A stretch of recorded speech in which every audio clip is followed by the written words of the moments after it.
Children are the backbone of our society. It's a shame they are often the ones targeted for heinous crimes by predators. That's your friend? Yeah. How old's your friend? 18.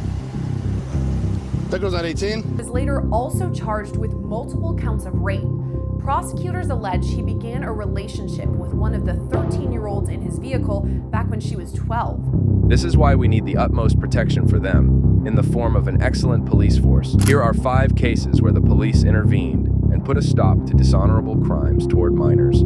Starting off with Case 1. In June of 2022, 43-year-old Jason traveled for 2.5 hours, anticipating a meeting with a 15-year-old girl in Cumberland, Wisconsin. When text messages were later recovered between the two, it showed Jason's paranoia when he requested a video call to confirm the little girl's identity as a little girl, and not a law enforcement officer. However, there was something he didn't know about. The so-called 15-year-old girl was an undercover officer in disguise. In fact, the meetup point was planned by the officers themselves in an attempt to ambush the predator. The following events happened as Jason arrived on the scene. Right there.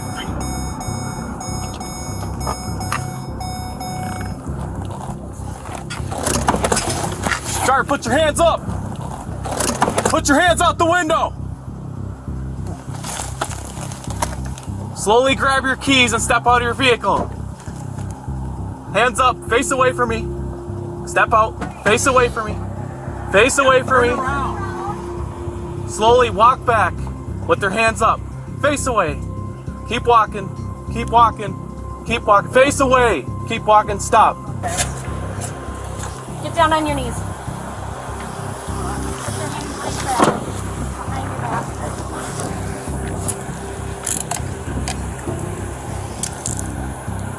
Is anyone else in the car? Are there any guns in the car or anything like that? Okay. Right as Jason landed at his awaited destination, he was immediately confronted by several Division of Criminal Investigation officers who conducted a high-risk arrest on the spot. The mandatory questions about possession of weapons are asked as Jason is put into handcuffs, but his word can't be trusted. As a result, a security search of his car seems necessary. At that time, his wife also pulls up to the site. I parked in the middle of the street so nobody's coming down the street. And there's these people in the apartment. What's that lady doing parking in the street? Have your lights in? I do. I'm like, you see them? Well, they're not going right. No. Yeah, they're backwards because the caterers not put them on backwards. My husband has fixed them. The actual caterer.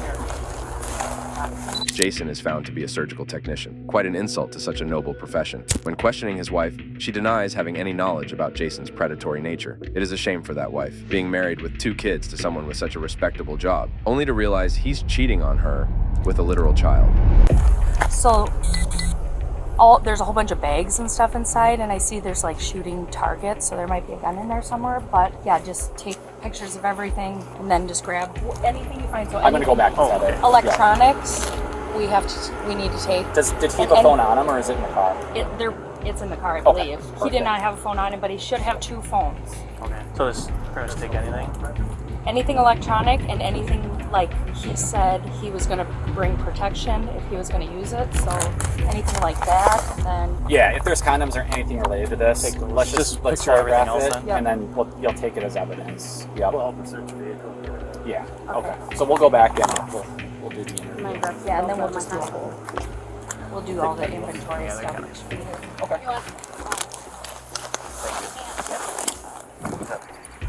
Car seats. Amongst discussions of putting Jason through interrogation, a female officer expresses her suspicion about him possessing weapons and suggests taking pictures of all that is found in his trunk. The officers do exactly that, but are horrified by what they discover. So you have to take a picture of the cell phone? Yeah. I took a picture of that. Got that? Okay.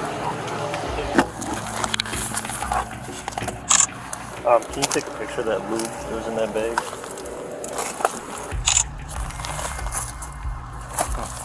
How can he come here? Well, I mean, there is a lunch packed in the back. Maybe he didn't want to use his card to bring anything with him. That's why it smells like weed. I got weed. Really? Anybody want some? Where was that in that little red thing? Yep. Just Here, put it back.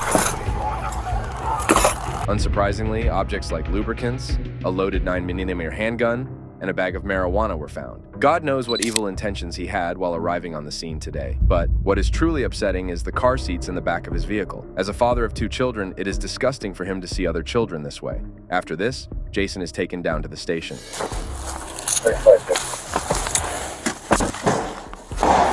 Step on. I'm gonna walk around the back of the sled. Walking.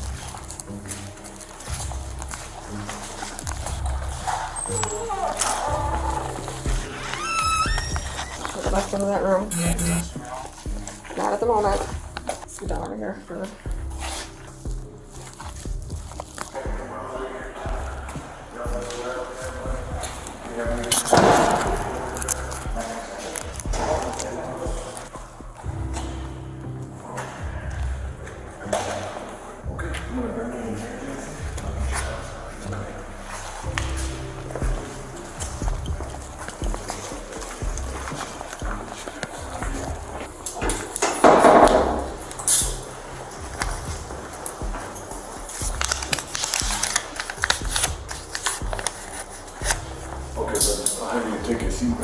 Jason refuses to cooperate in his investigation session, insisting on the presence of his attorney. One would wonder how the poor attorney would react after all that evidence was found. Jason is then escorted to the jail after his refusal. Consequently, Jason was charged with the felony of using a computer to facilitate child sexual crime, a charge that was eventually dropped. The child predator was also found guilty of attempted second-degree sexual assault of a minor in March 2023. 3 years in prison and 7 years of extended supervision was the punishment. But if you thought that case was bad, it's quite nothing compared to the horrific case of Jeremy Guthrie, a resident of New Mexico, who was caught driving with underage children in the back of his truck. One July night in New Mexico, while on a routine patrol, officers observed a car driving erratically on Albuquerque lanes. Suspecting he was drunk, the police pulled him over, but were shocked by what they discovered in his car. Following is the footage of the pursuit and him being pulled over.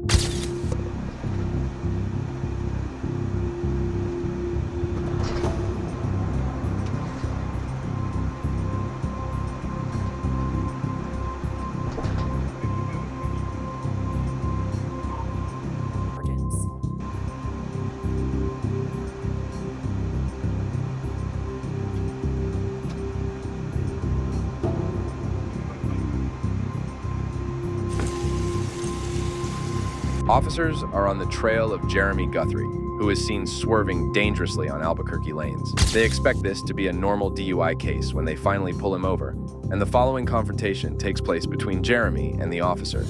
All right. Just all right? Yeah. Okay. Is your driver's license?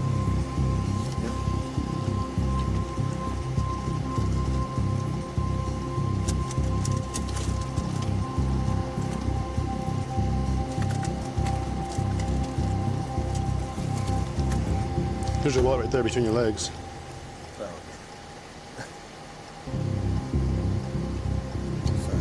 I'm a little bit nervous. So was I. The way you're driving? Huh? That's it. You mentioned that you were nervous? Right. I was nervous while I was behind you driving down I-40. You were in lane number 1. At times, you went all the way from lane number 1 all the way over. Didn't use your signal. Had problems keeping your vehicle one lane. And then, when you merge on from westbound 40 to northbound 25, you took that curve way too fast. I did. I'm sorry. I thought you were gonna crash. No, I don't. I didn't say. I don't think so. I'm just saying I thought you were gonna crash. Right off the bat, Jeremy is slurring his words and struggles to find his license. Moreover, when the officer explains how dangerously he is driving, Jeremy adopts a blank expression, as if he feels no remorse over his actions. Driving under the influence is one thing, but what the officer finds next is horrifying. Okay, and then you have a bunch of kids in the car. How many kids? You have 1, 2, 3, 4, 5, 6. This is my friend. That's your friend? Yeah. How old's your friend? 18. That girl's not 18? Huh? That girl's not 18? Yeah. No, she's not. No, I don't think she is. That girl's not 18. Trust me. She don't look 18. Ma'am, how old are you? I didn't ask you your name. I asked you how old you were. There are a total of 6 young girls and boys at the back of the car, ranging in age between 13 and 14. When the officer asks Jeremy about this, he responds very strangely, claiming those children are his friends. This answer causes suspicion to arise on the officer's end, who asks him to step out. Jeremy, turn the car off and come back here and talk to me. All right. Let me see the keys. Thank you. Come on out.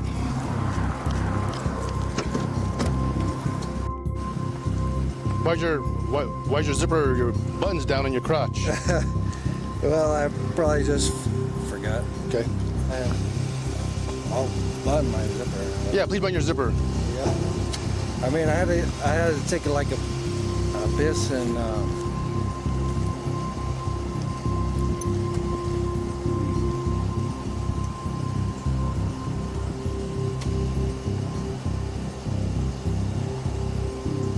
People in the car, who are they? They're just my friends. I mean. Do you normally hang out with people who are young? How old are you? I'm 41. 41? Okay, hang tight. As soon as Jeremy steps out, the officer notices something amiss. Jeremy's pant zipper is undone. For this, Jeremy scrambles to provide an excuse on the spot, but it is clear that he is extremely shady. He doubles down on those kids being his friends, despite him being 41 years old. It is at this stage that the officer finally goes to talk to the kids. How old are you? And don't lie to me. I mean, kid, like, I'm not gonna play the game where you lie. I know that you're not 18, okay? So if you wanna have attitude, you in the front, okay? We go about it another way. Simple as that. So if I sense any attitude or you give me lip, we'll do it another way. Okay, how old are you? 14, thank you. Simple question. 14. Really 14? Okay. 14. Okay. Okay. 13, okay. 14, okay. Who's this guy to anybody? That's our homies. And then she knows his kid. Okay. So, that there's your homie? Okay, so you guys all need to call your parents. Yes, sir. Okay. Okay, and have your parents meet. It is confirmed by the children that they are no more than 14 years old, but it is saddening to see them refer to the man as their homie when he is anything but that. The officer responsibly tells them to call their parents. On the other side, Jeremy is attempting a field sobriety test. You don't know what's after H? I don't like that one. Are you going to stop the test then? I'll still. I can still test. Okay, so are you going to continue or are you going to stop right there? I just don't understand this. You're going backwards. You're going H. I. Are you going backwards? I just don't understand the test that you're doing right now. I told you to go forward, remember? From H? From H to S. It's pretty simple. Oh. H, I, J, A, L, M, O, P, Q, R, S. Cool. All right.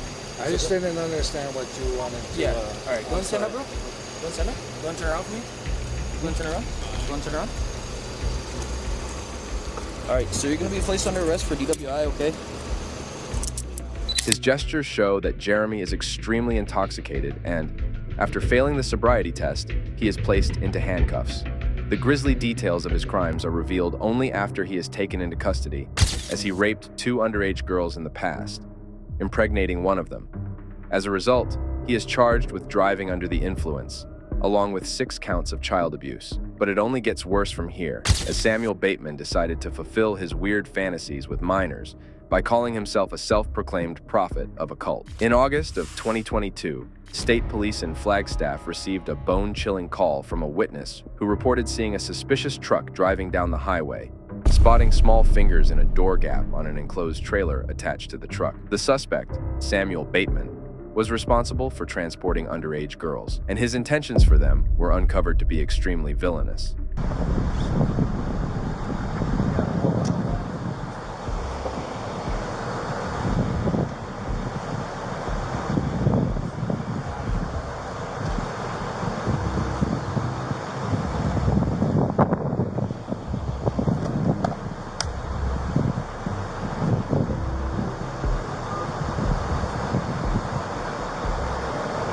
back here?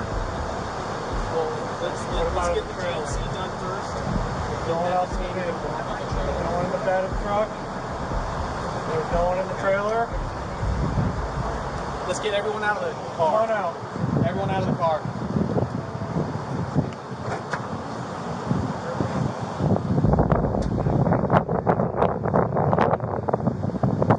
Let's start taking them back to the cars. You guys have IDs? No? Come back. We'll start heading back there. Samuel Bateman is already in the custody of the police when his car is searched, and out come two young women who don't engage with the officers at all. They don't even answer his question of whether or not people are in the trailer at the back. The whole situation screams shady, but once the trailer is opened, it gets even weirder.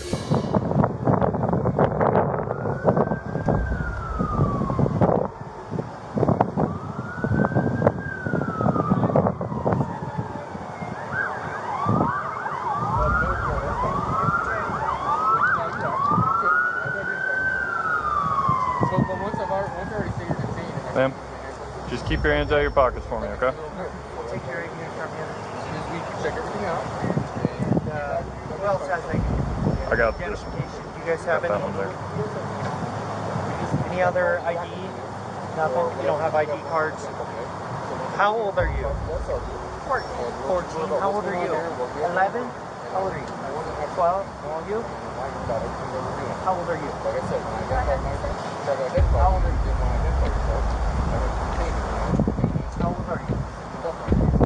You don't have to say, or you just following her? It is frightening and sad to see a little girl in blue walk out from the dark, closed trailer. When asked for their ages, it is revealed that all of them are mostly underage, and it raises a big red flag on what exactly is going on. Not properly seatbelted, and we need to do an investigation and figure out what's going on, okay? Do you have any questions? Yeah, isn't that legal in Arizona? No, ma'am. Will it go on my record? Like, will it harm my record? Right now, we're just investigating. Okay, you're not being charged with anything at the moment.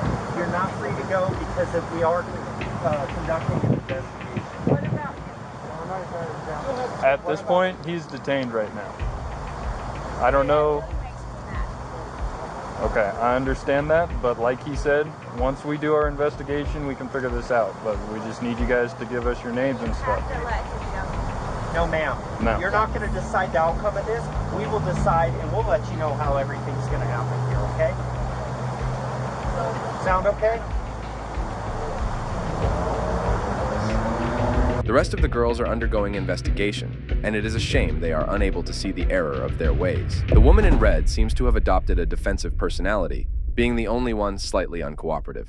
Still, if she thinks she can boss her way around, she's got a reality check coming. So just next down the line? Yeah.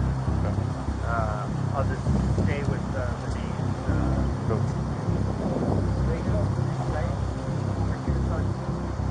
Do you want help interviewing? Yeah, if people want to kind of pick one and just start talking to each one. I'm just asking questions from mom, dad, where people are, medical. Realizing that the woman in red has an influence on the rest of the party, the officer makes an intellectual decision and decides to question everyone separately. They'll be more inclined to answer the officer personally. All right, Dorothea. And how old are you? 14. All right.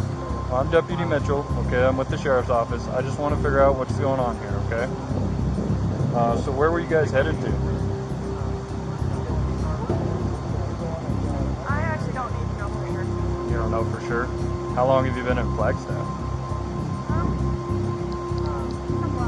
A couple hours. And where were you guys coming from? Colorado City. The officers questioned the ladies a bit more, but in the end, it was discovered that Samuel Bateman sexually abused minors under the pretense of calling them his wives. His charges include the production of child pornography, interstate travel with intent to engage in illicit sexual conduct with a minor, and transportation of a minor for criminal sexual activity. Samuel was in his own league of messed up, but Wesley didn't fare any better either, as his sole purpose of going to an amusement park in Ohio was to grope underage children. In June of 2023, a man at Cedar Point Amusement Park in Ohio was witnessed allegedly groping people, including an underage girl, while waiting in line for a ride. The Sandusky Police Department said multiple parkgoers reported 30-year-old Wesley Crows for caressing them and purposely rubbing up against them. In fact, even a 16-year-old victim claimed Wesley put his hand between her legs. Following is the footage of officers arriving on the scene, trying to find the suspect. Did he go up the fast lane? Yeah, he's talking to the big station right now. Okay. Can I see if I can have someone come cover for me so I can talk to you guys? Sure. Do you know where this guy's at? He should be upstairs. Okay. He's got a beard, arm tattoos, he's wearing greenish blue. All right, I'm gonna go up to the exit. You guys stay here. The first description I got, the kid I was told it was young, 21 or dangerous.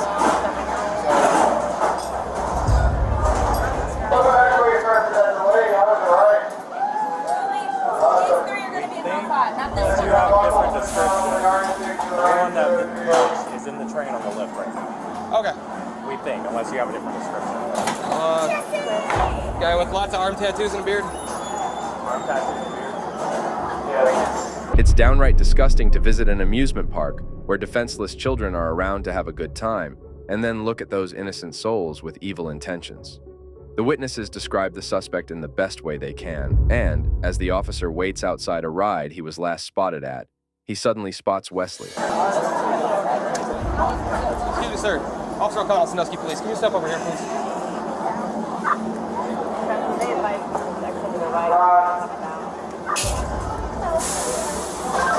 I have one with me right now. Just advise if it's not the right one. All right. So were you involved in an altercation downstairs? Altercation? Yeah. So no kind of fight, anything like that going on? Okay. Okay. All right, I can see that. So do you know why I'm speaking with you at all? Did you have any kind of disagreement with somebody? Any kind of confrontation? Okay. Do you have an ID on you?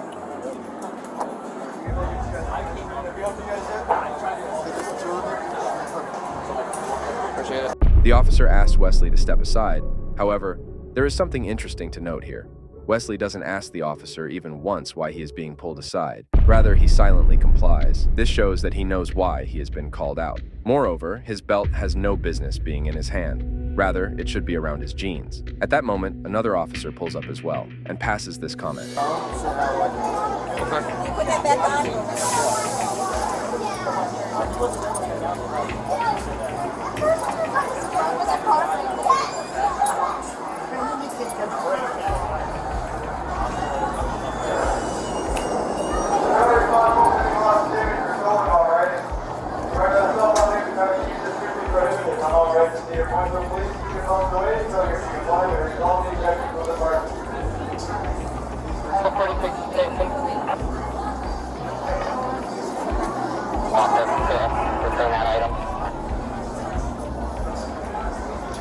Right away, the female officer tells him to put his belt back on. When he lifts his shirt, it is quite apparent that his pants are lower than they should be. This, coupled with the fact that he's wearing a baggy shirt, only screams of red flags. The fact he is allowed to parade around in this state is absurd, as he should be stopped for public indecency. And despite his refusals in being involved in any altercation, shocking news is revealed. Okay. Okay.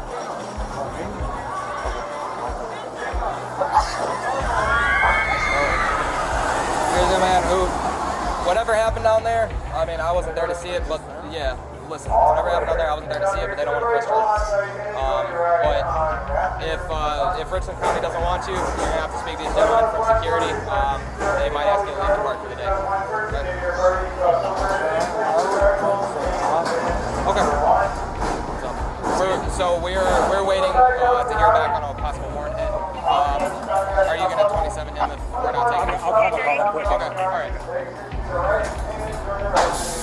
It is confirmed that Wesley is indeed the one responsible for the underage groping that was reported earlier. Unfortunately, the parents refuse to press charges, and the reason for this is revealed later. They don't want their children going to court and having to deal with cross-examination. But while no charges are pressed on him for his vile behavior today, it doesn't mean he'll be going scot-free. Valid. All right, sir, go ahead and place your hands behind your back for me, okay?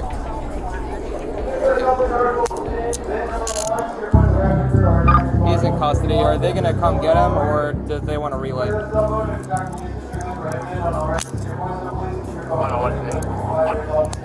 Bring him to the jail. They'll come pick him up. Clear. Our dispatcher? Yeah. Like, Yes.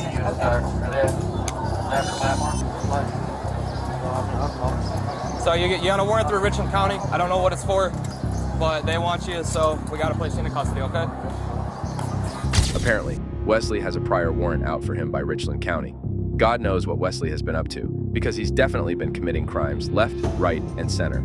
As both Wesley and the officer grow curious about the warrant, the officer asks dispatch what exactly it is for. Squirrel? Huh.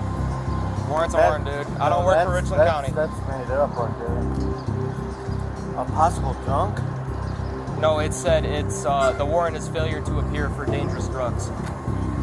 So did you skip a court date? No, I'm on papers. Okay, then you go tell the judge about it. I don't know, man. I'm not from around there.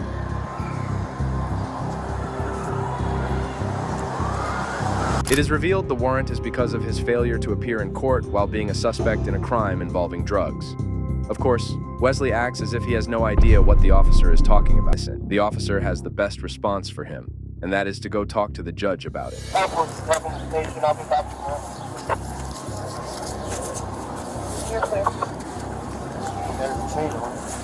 Chain?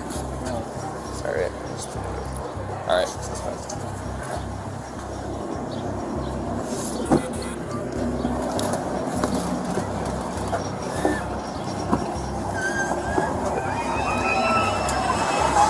After the mandatory body search is completed, Wesley is taken to the station for his warrant.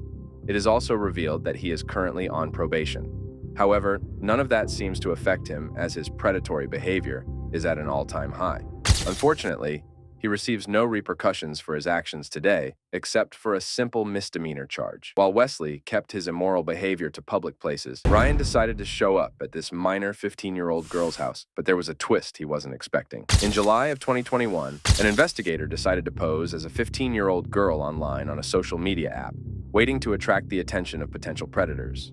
That is exactly what happened, as 29-year-old Ryan Burton set his sights on the fake account. Even after realizing she was only 15, he still remained in pursuit of her, sending her explicit photos in text messages. He even asked her for her address, and the investigator cleverly gave him a point where he would be ambushed. Following is the scene when Ryan arrives at the given address in La Crosse, Wisconsin. Be at the front door now, in case if you all walk in. Take them. Take. How you doing? How you doing, man? Good, good. My name's Detective Rossman. I'm with La Crosse Police Department. Can you take your hands out of your pockets for me? Yeah. What's your name, sir? Brian. Brian. Okay. Any weapons with you today? No. Okay. You just want to put your hands on top of your head. I'm just going to pat you down. Make sure you got no weapons with you today. We're at the police department as well, sir. See our badge? Yes. Check.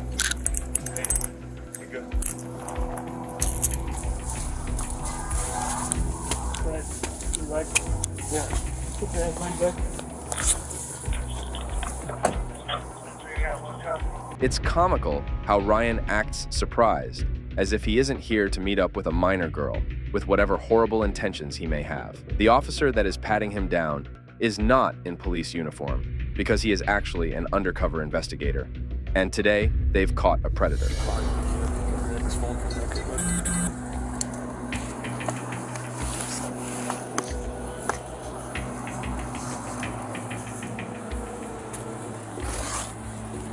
This is Dad's car. There's two IDs, one for his wife, one for him. And wallet was in the center console, which gave me permission to get. Yeah, should be. Come watch that getting in. The fact that Ryan doesn't ask even once why he is being taken into custody is solid proof that he was up to no good today. He doesn't need the officers to explain his charges to him because he knows he is messing around with a minor girl. Thankfully, karma has caught up with him. After this, some text messages can be seen on the screen between him and the fake minor girl, which show just how vile this man is. Was it locked? He obviously tried to get in. He had his head on a swivel. Okay. Through the alley. Well, it's the fastest traveler investigation I've ever had. Damn. Sad. He's married too. He told me he's married. Car seat in the back seat. If you want anything to do. The messages show his clear eagerness to meet the girl, and it is terrifying how he says the front door is locked to the fake address he's been given. But that's not all that is shady about him. He's married too, and in fact, he has a child's car seat in his car too. All these details that are uncovering about Ryan provide all the more reason to put him away behind bars. But first, the officers will do a quick car search. Domino's Pizza, do you have that on in any of the... He sent one picture and it was from his neck down and he's naked. Okay.